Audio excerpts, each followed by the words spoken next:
Welcome to Rants TV. Guys, nandito po tayo ngayon sa Industrial Valley in Marikina City. At yung sa tapat naman po natin ay Santolan, Pasig City. Nandito po tayo ngayon sa ongoing construction ng flood control project. At ito na po sa harapan natin. Ito po yung update natin today, October 29, 2025. Yan naman po sa bandang baba natin ay Libis, Quezon City. Ay mga pader na rin po doon o dike. Mataas din po siya.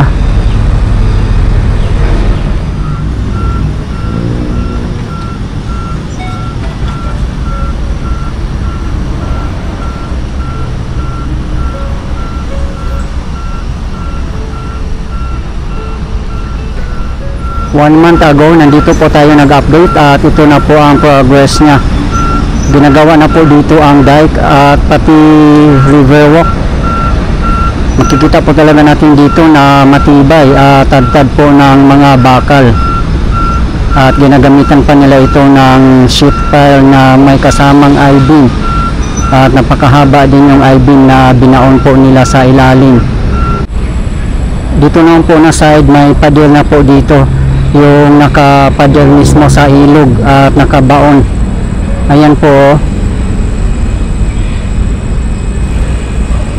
Pati din po sa kabilang side sa may Santolan area.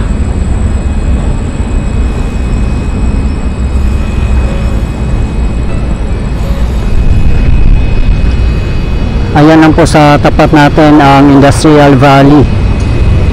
At doon po sa bandang unahan ay riverbanks na po at SM City Marikina. Pati Marcos Highway nandyan din po, madadaanan po natin mamaya.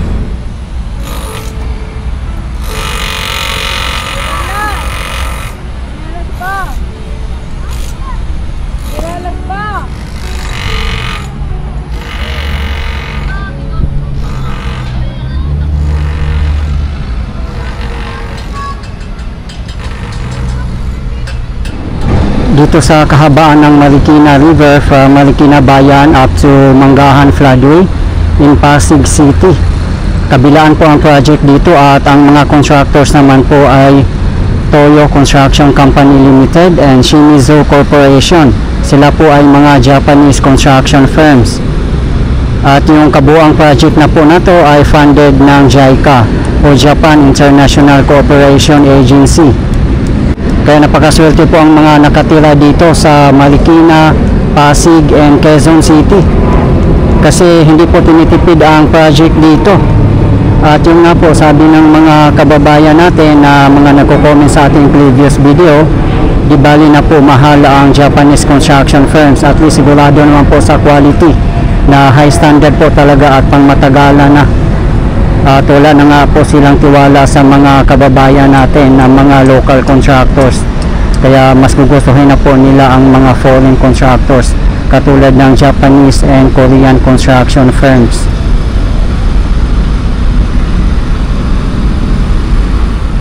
Nag-start po ang construction dito noong October 20, 2021. Abangan na lang po natin guys kung kailan po matatapos ito. At for sure years pa po ang bibilangin nito. Lalo na po ay kabilaan po ito. From Marikina Bayan up to Manggahan Floodway. Doon po sa baba natin ang Manggahan Floodway in Pasig City.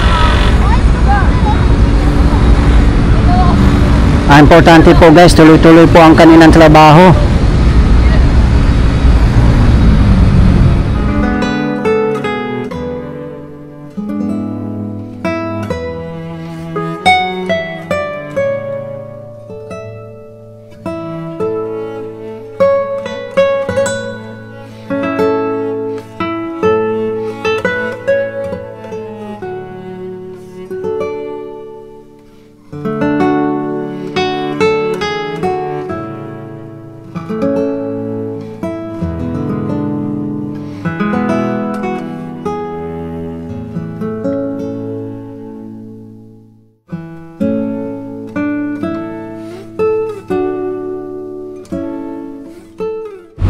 Meron din po tayong update yan guys sa may Bagong Bayan, Quezon City and Santolan, Pasig City segment.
Ayan po mismo ang gamit nila na sheet pile. Makikita po talaga natin dito na napakatibay po ang gawa nila. Tingnan nyo naman po ang sheet pile na gamit, guys. Oh. Ang kakapal pa, ang haba, at may kasama ng I-beam.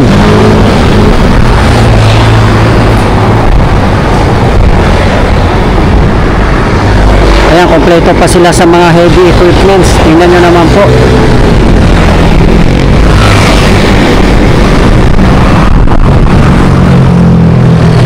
Dito po tayo ngayon nakapwesto sa bridge. Ayan po ang Industrial Valley.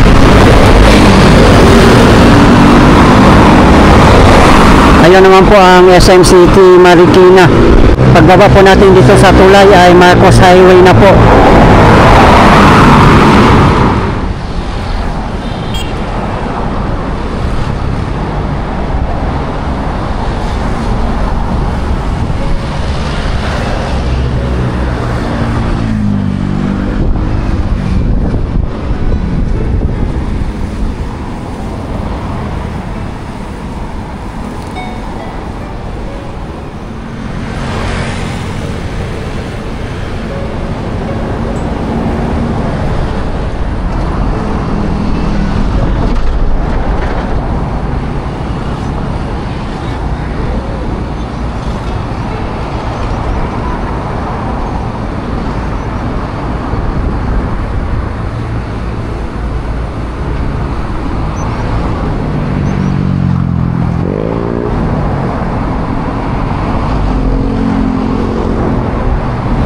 Napakaganda po kung matatapos na po yung kabuuang projects na flood control dito. Magkakaroon po dito ng river parks, esplanade, river walk at iba pa. Kaya perfect po dito mag-jogging, mag-walking, mamasyal. Halimbawa from Manggahan Floodway, Pasig City up to Marikina Bayan and beyond. Ang haba na po niya.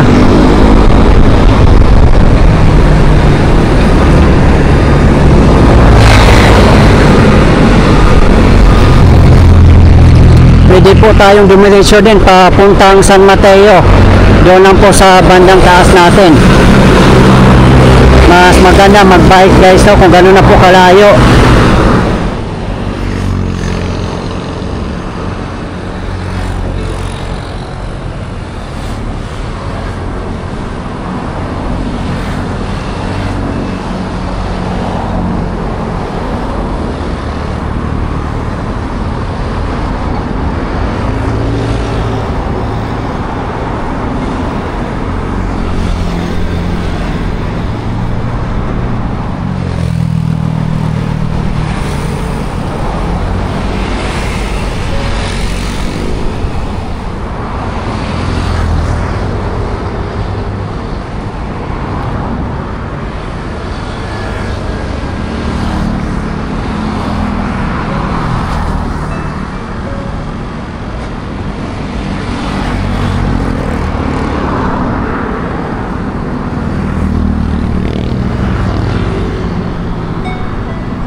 Yung flood control po dito hindi lang po pangbaha kundi pasyalan na rin po natin.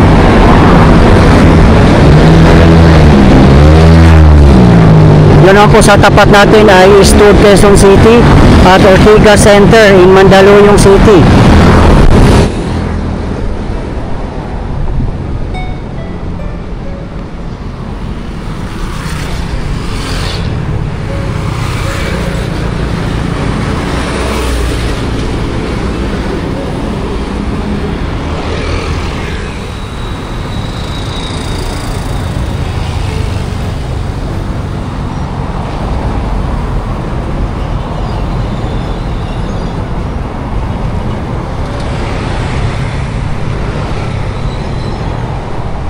Nandito na po tayo sa side ng Barangay Santolan, Pasig City.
Ayan guys, oh, sino pa naman hindi magsasabi na hindi siya matibay.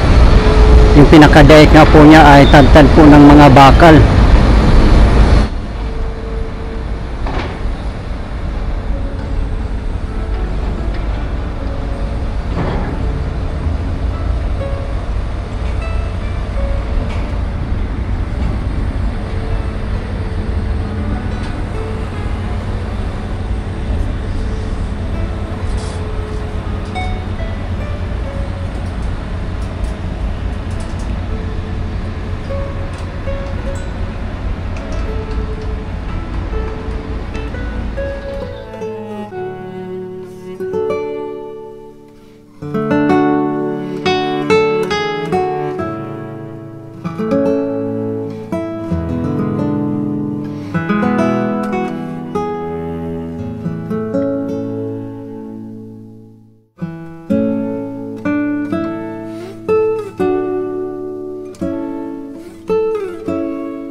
Guys, ito po yung latest update natin ngayon dito sa ongoing construction ng flood control project dito sa Marikina City and Pasig City segment dito sa kahabaan ng Marikina River as of today, October 29, 2025. Maraming salamat po sa patuloy na suporta at panonood ng aking mga videos.